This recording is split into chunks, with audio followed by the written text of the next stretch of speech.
The next topic is the elements of fire. And we all know already the elements of fire. First is the fuel, the heat, and as well as the oxygen.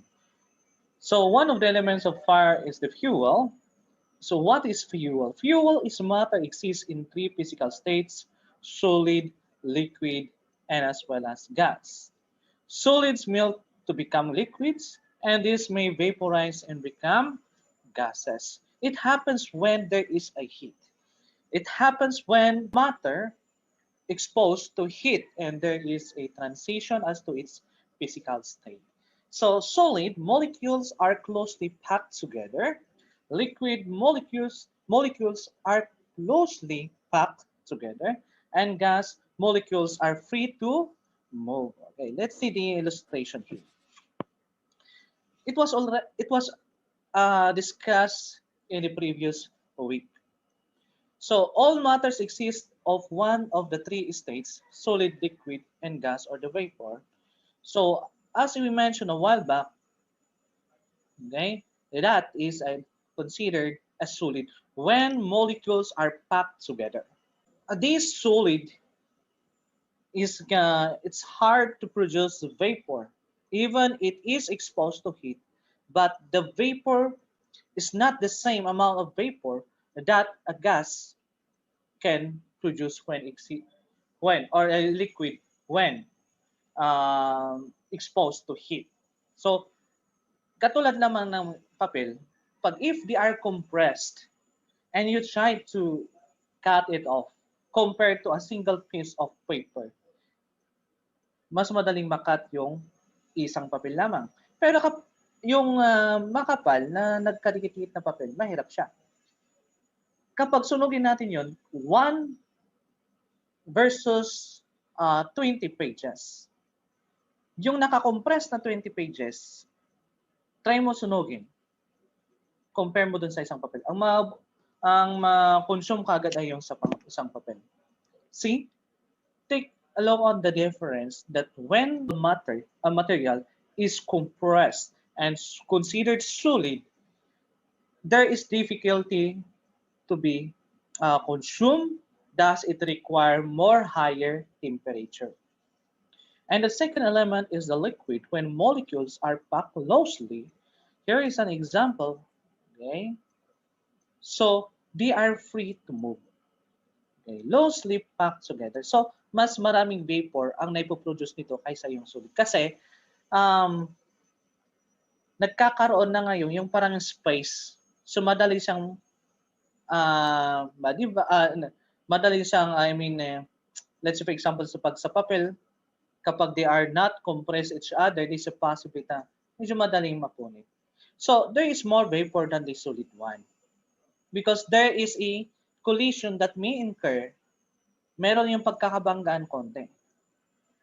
Okay, so di ba ito, ating tignan mo na itong gas. Not packed together at all, they are free to move about. Okay? So, i-compare natin yung liquid vapor. Di ba? Mas malaki yung impact kapag malayuan kasi may buwelo. Kumpara doon sa magkabanggaan na magkalapitan lamang. So, yung malayuan, magkaroon ng buwelo, pag nagkabanggaan, malaki ang impact. So, pag ganun din ang molecules, parang malayo, nagkakaroon ng collision, they are aggressively move each other, nagpo-produce siya ng init, at nagpo-produce siya ng init, nag-increase yung temperatura, at nagpo-produce ng more vapor than the liquid. So, liquid produces vapor, more vapor than the solid, while gas produces more vapor than the liquid. In other words, gas produces more vapor than the other states. So going back again is a recap. When solid is exposed to heat, and when the solid becomes, or when the solid is melted, like for example an ice becomes liquid, thus that transformation is called melting. And then from liquid to gas, it is vaporization. And then from solid from gas to solid becomes sublimation. And then when gas becomes the plasma, it is ionization. And when the liquid becomes a solid, it is freezing. And when the gas becomes the liquid, it is condensation. And when gas becomes the solid, it is deposition. When the plasma becomes gas, it is recombination. So there are general categories. First, we have the solid combustible material. A solid combustible material is an organic or inorganic. It can be organic or inorganic, natural or synthetic, and metallic solid materials. Okay, so these are the materials that it is hard to be ignited, which require more temperature. And then liquid combustible materials, these are flammable liquid fuels and as well liquids. And then the third one, the gaseous substances, these are the toxic or hazardous gases that are capable of ignition. So what is we have here the example of the solid fuels, the biomass.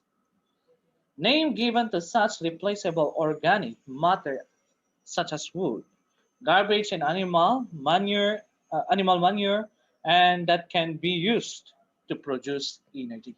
These are the solid fuels that can be uh, transformed to produce or can be recycled rather to produce energy. A good example, when wood becomes the charcoal, it also produces an energy. Biomass contains energy. Stored energy. When exposed to heat, it gives off energy.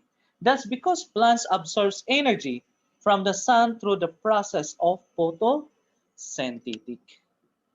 So what are the factors affecting the combustibility of wood and wood-based products? So the physical form, depending on the physical form, because the physical form will determine if this can be ignited easily or cannot be ignited easily. So yung sinabi natin, yung makapal, mahirap to masunog kumpara dun sa one piece of paper. 2 by 2 wood compared with the uh, a matchstick, mas madaling masunog yung matchstick. See? So depending on the physical form. Another also is when the wood is contained with water, it is hard to be ignited. Okay? Kaya ang ginagawa muna natin, pinapatuyo muna natin yung kahoy before we can use it for cooking. And then heat conductivity, depending if there is direct exposed to heat, direct exposed to fire, that will depends that will depend on how the wood can be ignited easily. Pero kapag sakaling ito ay there is direct contact between the fire and the wood, there is possibility that the wood can be ignited easily.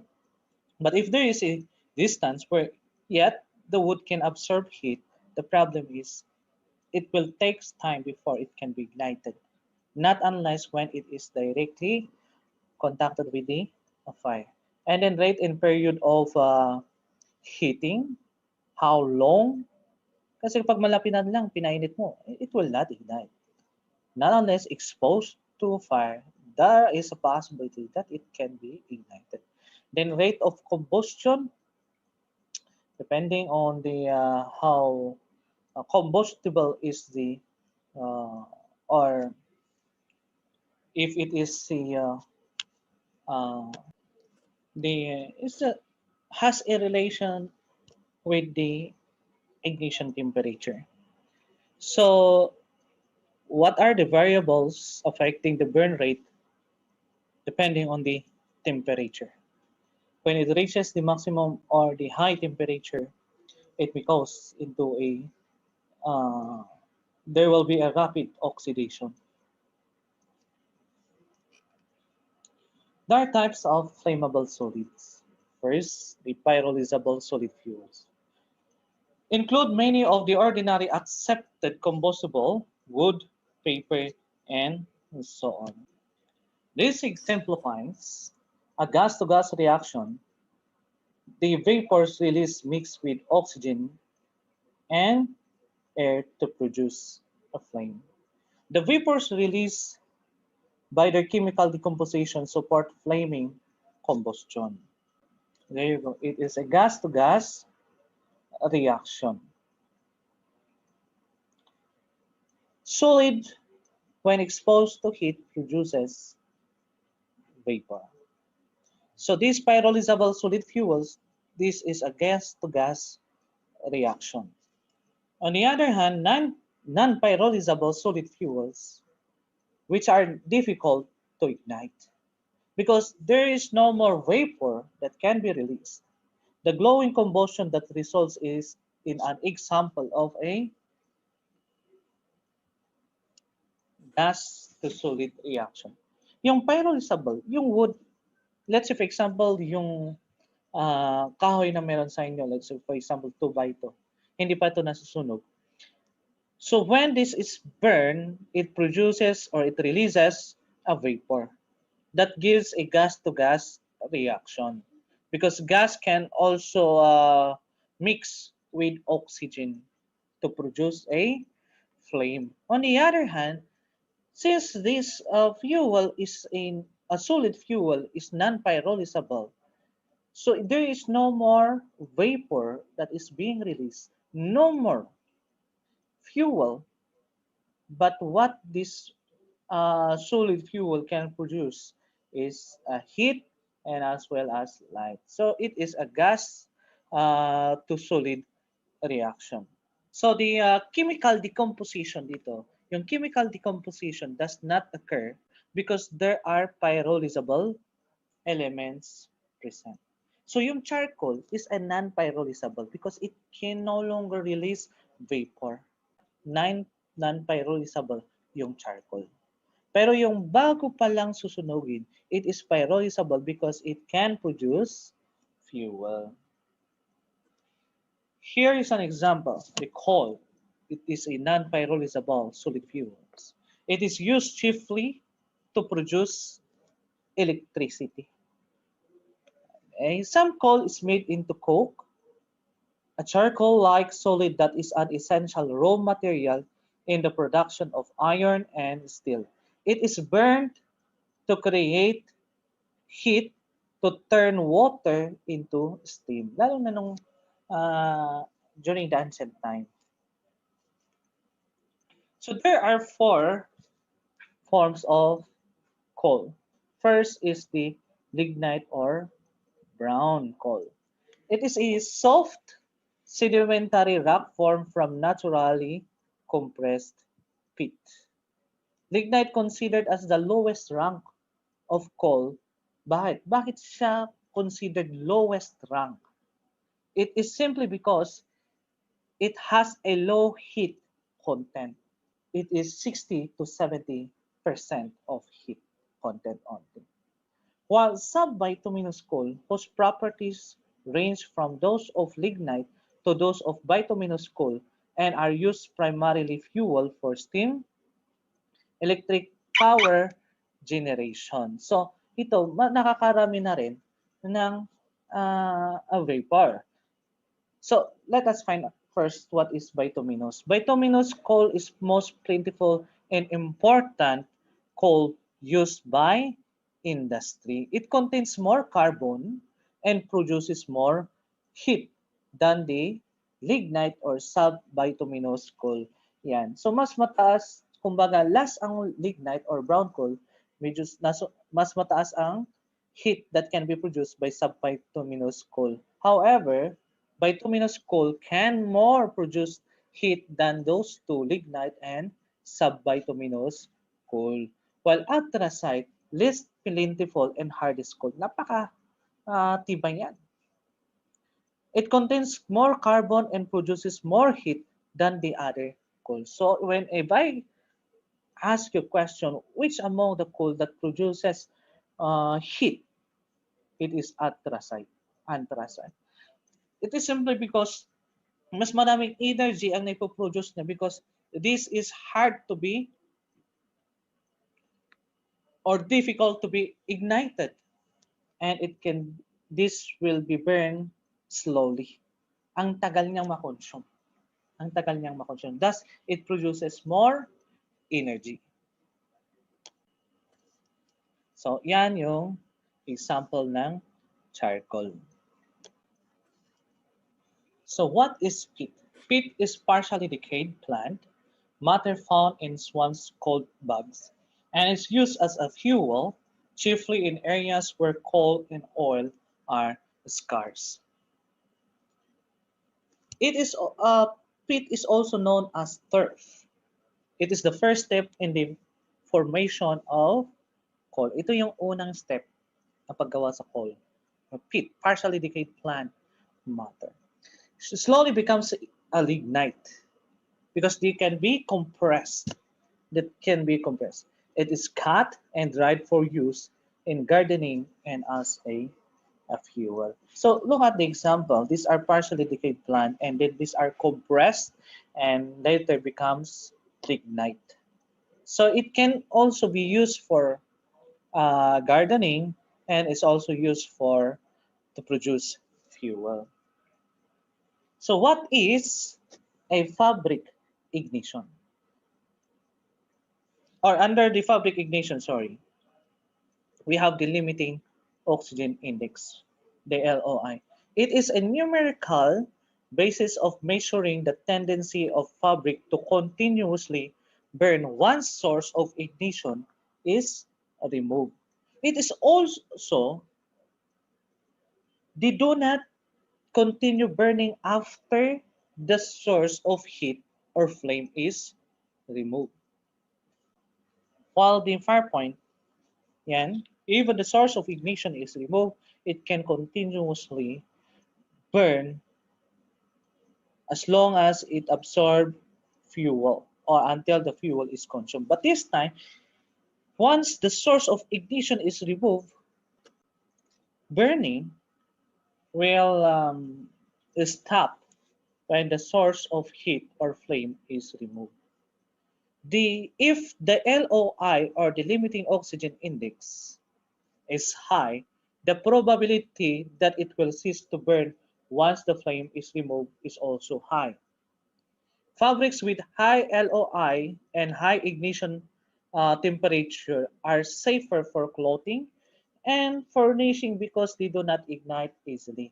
Yung mga damit natin na it cannot be easily ignited, those clothes are with high LOI. Okay, it can be used as a protective cloth against fire. Unlike those clothes with low LOI, madali siyang masunog. So here is the fabrics index task. Fiber is a very fine thin strand, thread like the object.